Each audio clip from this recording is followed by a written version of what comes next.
मेरा बचपन जो है वो ज़्यादातर बांग्लादेश में गुजरा, उसके बाद कनाडा में गुजरा, उसके बाद वहीं पे पढ़े, भले लिखा, सब कुछ वहीं पे सब कुछ हुआ। जैसे आप लोगों ने यहाँ पे अलिब्बे पेते पढ़ी है, मैंने वहाँ पे पढ़ी है शोरिया, शोरियो, रेशो, देरगुईरी, ये वहाँ की अलिब्बे।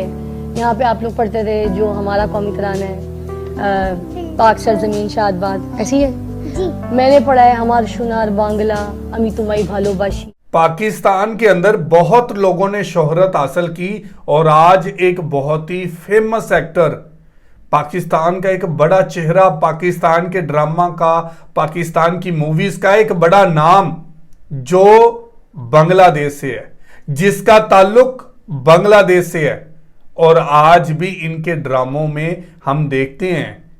और आज एक टीवी शो के ऊपर जब इसने आके बताया कि मेरा ताल्लुक बांग्लादेश से है, मैं एक बंगाली फैमिली से हूं, तो यकीन करें कि देख के बहुत खुशी हुई कि आज भी पाकिस्तान के अंदर वो एक्टर मौजूद है, वो बहुत ही मेहनत करने वाली लड़की मौजूद है जिसका ताल्लुक बांग्लादेश से है।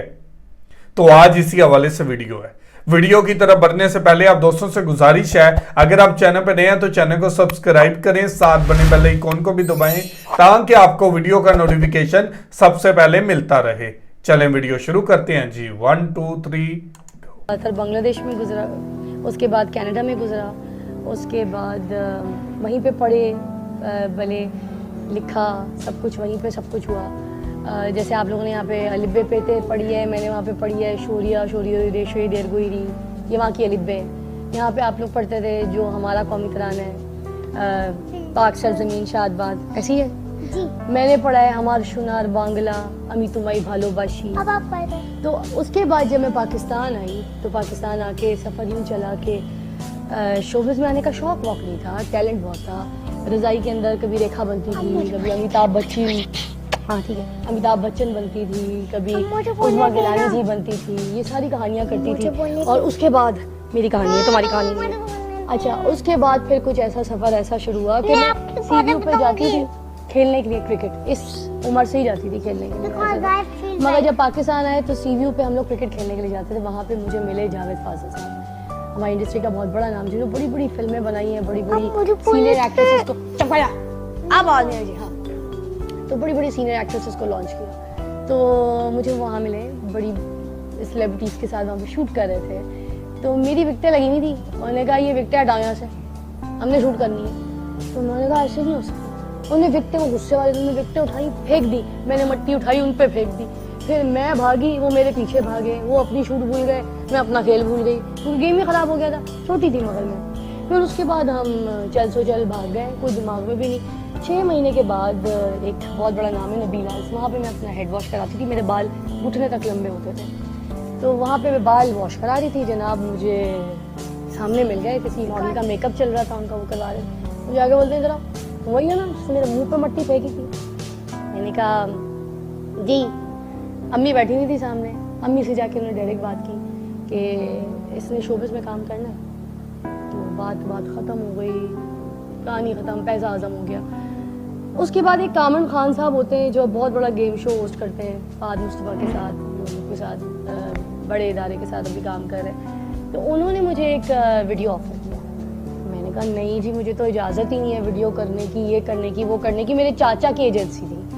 उसी टाइम पे मेरे चाचा ने क्या किया, स्कूल से पिक करके, मुझे, मैं क्लास 7th में होंगी, और मुझे ले गए, जूते का कमर्शियल था, मुझे उठा के ले गए। उनकी जो मॉडल थी वो आई नहीं, मुझे उठा के शूट कर दिया। अब मैंने घर में किसी को बताया ही नहीं कि ये हुआ वो हुआ। अम्मी को पता चला कि भाई ये तो स्कूल से सीधी चाचा के घर चली गई। वहाँ जाके अम्मी ने बड़ा हंगामा किया कि हमारे घर में अकेली लड़कियों को रिश्तेदार के घर में भी भेजते थे। अम्मी भी रिश्तेदारों से बहुत कमी मिलती थी, चाचा से वैसे ही बैर था। फिर उसके बाद क्या हुआ कि 5-6 दिन गुजरे, वो कमर्शियल एडिट हो गया और सब कुछ हो गया। ईद का रोज़ जूते ही खरीद के लाई थी, तो मेरी चाल बचपन में ठीक नहीं थी, जूते टूटते रहते थे, तो जूते ही खरीद के लेकर आए थे। डब्बे खोल रहे थे सामने, भाई बैठे हुए, हम लोग 5 भाई 3 बहनें, सारे घर भरे हुए। तो जैसे ही मैंने जूते का डब्बा खोला तो सामने ना टीवी पे मेरा कमर्शियल चल गया। मैं चीखे मार मार के बता रही हूँ, अम्मी मैं आ रही हूँ, भाई मैं आ रही हूँ, अम्मी मैं आ रही हूँ, मैं आ रही हूँ, मैं आ रही हूँ। सब ने देखा कमर्शियल, और उसके बाद फिर मुझे देखा। फिर जब मैंने उनको गौर से देखा, उन्होंने मुझे देखना ही छोड़ दिया। तो ये मेरे हालात थे, वहाँ से पकड़ी गई। फिर चल वो वीडियो भी कर लिया, इजाज़तें भी मांगी, लड़ाइयाँ भी की। फिर उसके बाद मैंने मेहंदी ड्रामा किया जावेद फाजिल साहब के साथ, और फिर वहाँ से कहानियाँ शुरू हो गई। फिर लाहौर में आई, लगन किया दूसरा ड्रामा, और करते करते आज इसके साथ ज़िंदगी गुजर रही है। सबसे बड़ा ड्रामा और फिल्म यही है मेरी ज़िंदगी में, इससे बड़ा कुछ नहीं है, जो है यही है। तो यहाँ पर अब आ गई हूँ। अब एक मैं शो कर रही हूँ जो कि सटायर शो है एक न्यूज़ चैनल का, और बहुत मज़ा आ रहा है। लाहौर मुझे बहुत पसंद है। मैं हूँ कराची हाइट्स, सारी ज़िंदगी वहाँ गुजारी है, मगर जब से मैं लाहौर शिफ्ट हुई हूँ तो मुझे लाहौर बहुत अच्छा लगता है। और एक और बड़े मज़े की बात बताती हूँ, आप लोग को हंसी आएगी कि इनके जो अब्बा साहब हैं, वी आर नॉट टुगेदर, वो है फवाद फारूक, हाँ, but we are very good friends. हम बहुत बेस्ट फ्रेंड्स हैं, और हम लड़ाई भी नहीं करते हैं ना, हम उन्हीं का ख्याल रखते हैं। तो ये मैं मारू तो वो नहीं मारती। क्यों नहीं मारती मैं आपको? इसलिए कि मैं अच्छी मामा हूँ। ओके, हाँ। तो अब ये बात बताने का मकसद ये था कि लोगों में अलर्जियाँ होती हैं, बच्चों पे बहुत असरात होते हैं, और बच्चों के सामने बातें हो रही होती हैं, बच्चों को बड़ा नेगेटिव पोर्ट्रे किया जा रहा होता है कि बाप के पास नहीं जाओगी, बाप अच्छा नहीं है, ये नहीं है, वो नहीं है। बाप कह रहा होता है माँ अच्छी नहीं है, माँ के पास नहीं जाने। ऐसा नहीं होना चाहिए।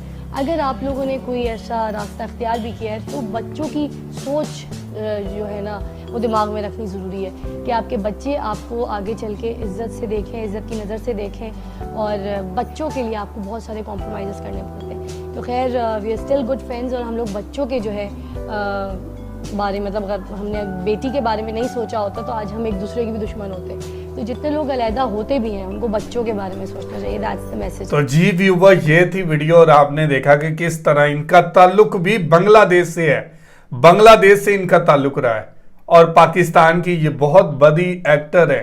पाकिस्तान के ड्रामों में, पाकिस्तान की फिल्मों में एक बड़ा नाम है, और आज भी ये ड्रामों में काम करती हुई नजर आती हैं।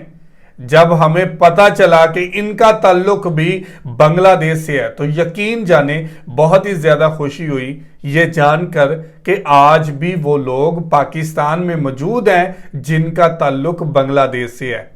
और इनकी बेटी बार बार अपनी मामा को चुप करवा के बात करने की कोशिश कर रही हैं, और यकीन जाने ये लड़की जो बांग्लादेश से ताल्लुक है जिनका, ये भी ड्रामों के अंदर बहुत ज्यादा बोलती हैं, और इनकी बेटी भी अब आप प्रोग्राम में देख सकते हैं। बहुत ही ज्यादा अच्छी वीडियो लगी, और ये जानकर बहुत ज्यादा खुशी हुई कि इनका ताल्लुक बांग्लादेश से है, और ये पाकिस्तान का बहुत बड़ा नाम है, पाकिस्तान का नाम रोशन करने वाली लड़की है जिसका ताल्लुक बांग्लादेश से है।